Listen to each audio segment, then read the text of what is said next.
మనసున భక్తితోన ముక్తి మార్గమెంచగా రయమున పూజ చేయని గుడి కరుదెల్చగా మనసున భక్తితోన ముక్తి మార్గమెంచగా రయమున పూజ చేయని గుడి కరుదెల్చగా పలికెను నా ఎదలో సాయి నామమింపుగా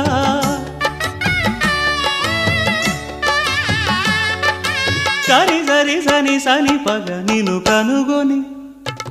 నిను కనుగొని గురువనుకొని మది నీ కొసగితి పరమేశ నిను కనుగొని గురువనుకొని మది నీ కొసగితి పరమేశ